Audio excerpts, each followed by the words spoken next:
ನೀವು ನೋಡ್ತಾ ಇದ್ದೀರಾ ಬೀದರ್ ವೀರ ನ್ಯೂಸ್ ಕನ್ನಡ ಚಾನೆಲ್.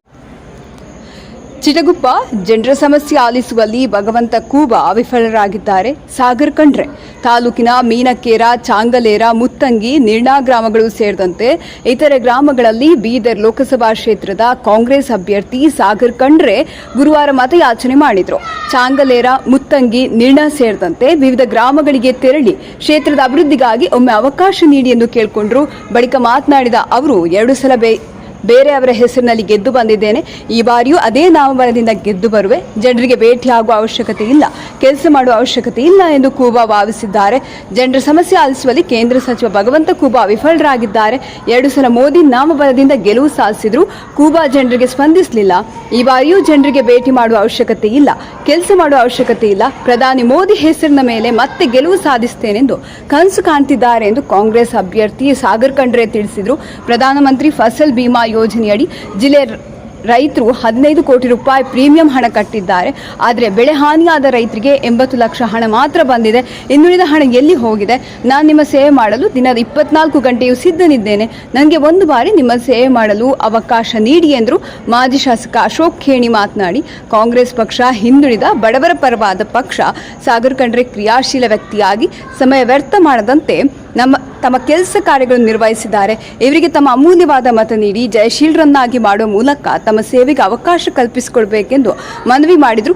ಈ ಸಂದರ್ಭದಲ್ಲಿ ಮೀನಾಕ್ಷಿ ಸಂಗ್ರಾಮ, ಚಂದ್ರಶೇಖರ್ ಚನ್ನಶೆಟ್ಟಿ, ತನ್ವೀರ್ ಅಹ್ಮದ್, ಶಿವಪುತ್ರಪ್ಪ ಸಾದ, ಶಿವಕುಮಾರ್ ಮುತ್ತಂಗಿ, ಓಂನಾಥ ಕಾರಬಾರಿ, ಜೈಸಿಂಗ್ ಗೋವಿಂದ್ ತಾಂಡ, ರಾಜ್ಕುಮಾರ್ ತೆಳಮನಿ, ಅನಿಲ್ ರೆಡ್ಡಿ ಲಚನಗಾರ, ಸಂಜೀವ ಕಿರಣ, ವಸೀಂ ಪಟೇಲ್, ಸತೀಶ್ ತೆಳಮನಿ, ಫಯಾಜ್ ನಾಯ್ಕೋಡಿ, ಅಕ್ರಮ್ ಮಚಕುರಿ, ಯಾಸಿನ್ ಲಷ್ಕೇರಿ, ತಿರುಪತಿ ಪೀಠಗೊಂಡ ಸೇರಿದಂತೆ ಇತರರು ಉಪಸ್ಥಿತರಿದ್ದರು.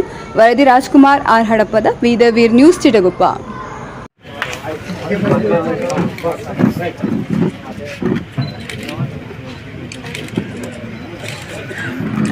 ಸಾಗರ್ ಖಂಡ್ರೆ ಅವರಿಗೆ, ಅಶೋಕ್ ಖೇಣಿ ಅವರಿಗೆ, ಅಶೋಕ್ ಖೇಣಿ ಅವರಿಗೆ ಅದಕ್ಕೆ ಬಿಜೆಪಿಯಿಂದ ಅಭ್ಯರ್ಥಿಯಾಗಿ ಭಗವಂತ ಕೂಬಾ ಸರ್ ಅವರು ನಿಂತ್ಕೊಂಡಿದ್ದಾರೆ.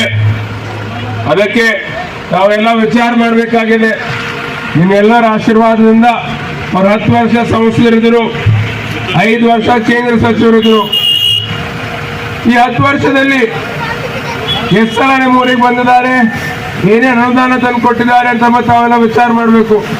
ನಾವೆಲ್ಲ ಪಂಚಾಯತ್ಗಳಲ್ಲಿ ನಾವು ವಿಸಿಟ್ ಮಾಡ್ತಾ ಬಂದಿದ್ದೀವಿ. ಇವ್ರು ಅಂತಾದರೆ 1 ನಿಮಿಷ ಬಂದಿಲ್ಲ ಅಂತ. ನಾವೆಲ್ಲ ಪಂಚಾಯತಿಗೆ ವಿಸಿಟ್ ಮಾಡ್ತಾ ಇರ್ತೀವಿ. ಎಲ್ಲ ಪಂಚಾಯತಲ್ಲಿ ಇದೇ ಹೇಳ್ತಾ ಇದ್ದಾರೆ, ಇವ್ರು 1 ಸಲ ಬಂದಿಲ್ಲ, 1 ಸಲ ಅನುದಾನ ತಂದು ಕೊಟ್ಟಿಲ್ಲ. ನಾವು ಯಾವತ್ತೂ ಏನ್ ತನಕ ನೋಡೇ ಇಲ್ಲ. ಫೋನ್ ಮೇಲೆ, ವಾಟ್ಸ್ಆಪ್ ಮೇಲೆ, ಫೇಸ್ಬುಕ್ ಮೇಲೆ ನೋಡಿರ್ಬೋದು, ಆದರೆ ಫೇಸ್ ಟು ಫೇಸ್ ಇಲ್ಲಿಂದ ತನಕ ಅವ್ರಿಗೆ ನೋಡೇ ಇಲ್ಲ ಅಂತ. ಅದಕ್ಕೆ ಒಬ್ಬ ಜನಪ್ರತಿನಿಧಿಯ ಜವಾಬ್ದಾರಿ ಏನು? ಅವರು ನಿಮಗೆ ಬಂದು ಭೇಟಿ ಮಾಡಬೇಕಾಗಿತ್ತು, ನಿಮ್ಮ ಸಮಸ್ಯೆ ಕೇಳಬೇಕಾಗಿತ್ತು, ನಿಮ್ಮ ಕಷ್ಟ ಸುಖಗಳಲ್ಲಿ ಭಾಗಿಯಾಗಬೇಕಾಗಿತ್ತು. ಆದರೆ ಇದರಲ್ಲಿ ಅವರು ವಿಫಲರಾಗಿದ್ದಾರೆ.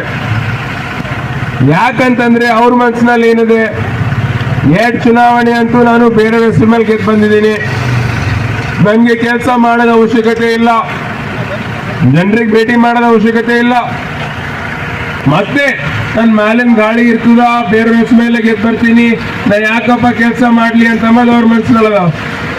ಅದಕ್ಕೆ ನಾನು ನಿಮಗೆ ವಿನಂತಿ ಮಾಡ್ಕೊಳ್ತೀನಿ, ಈ ಸಲ ಬದಲಾವಣೆ ಆಗಬೇಕು. ತಾವು ವಿಚಾರ ಮಾಡಬೇಕು. 10 ವರ್ಷದಲ್ಲಿ ಅವ್ರು ಬಂದಿಲ್ಲ, ಅನುದಾನ ತಂದಿಲ್ಲ ಅಂತಂದ್ರೆ ಮುಂದಿನ 5 ವರ್ಷದಲ್ಲಿ ಅವ್ರು ಬರ್ತಾರೇನು, ಏನಾದ್ರು ಅನುದಾನ ತರ್ತಾರೇನು ಅಂತಂಬೋದು. ಅದಕ್ಕೆ ನಾನು ನಿಮಗೆ ಭರವಸೆ ಕೊಡ್ತೀನಿ, ಆಶ್ವಾಸನೆ ಕೊಡ್ತೀನಿ. ಈ ನಿಮ್ಗೆಲ್ಲರ ಆಶೀರ್ವಾದದಿಂದ ನೀವು ನನಗೆ ಡೆಲ್ಲಿ ಕಳ್ಸಿಕೊಟ್ಟಿದ ಮೇಲೆ 100ಕ್ಕೆ 100 ನಾನು ನಿಮಗೆ 24 ತಾಸು ಸಮಯ ಕೊಡ್ತೀನಿ. 24/7 ನಿಮ್ಮ ಜೊತೆ ಇರ್ತೀನಿ. ನಿಮ್ಗೆ ಯಾವುದೇ ಸಮಸ್ಯೆ ಇತ್ತು ಅಂತಂದ್ರೆ ಸ್ಪಂದನೆ ಮಾಡ್ತೀನಿ. ನಿಮ್ಮ ಕಷ್ಟ ಸುಖಗಳಲ್ಲಿ ಭಾಗಿಯಾಗ್ತೀನಿ. ಒಬ್ಬ ಜನಪ್ರತಿನಿಧಿಯ ಜವಾಬ್ದಾರಿ ಪ್ರಾಮಾಣಿಕವಾಗಿ ನಾನು ನಿಭಾಯಿಸ್ತೀನಿ. ಇದು ನನ್ನ ವೈಯಕ್ತಿಕ ಗ್ಯಾರಂಟಿ. ಈಗಾಗಲೇ ನಮ್ಮ ಪಕ್ಷದ ವತಿಯಿಂದ ಹೋದ ವರ್ಷ 5 ಗ್ಯಾರಂಟಿಗಳು ಕೊಟ್ಟಿದ್ದೀವಿ. ಎಲ್ಲ ಗ್ಯಾರಂಟಿಗಳು ನಮ್ಮ ಮನೆಗೆ ಮುಟ್ತಾ ಇದ್ದಾವೆ. ನಮ್ಮೆಲ್ಲ ತಾಯಂದ್ರಿಗೆ 2,000 ರೂಪಾಯಿ ತಿಂಗಳಿಗೆ ಬರ್ತಾ ಇದೆ. ಬಸ್ ಫ್ರೀ ಆಗಿದೆ. ಒಬ್ಬರಿಗೆ 170 ರೂಪಾಯಿ ಸಿಗ್ತಾ ಇದೆ.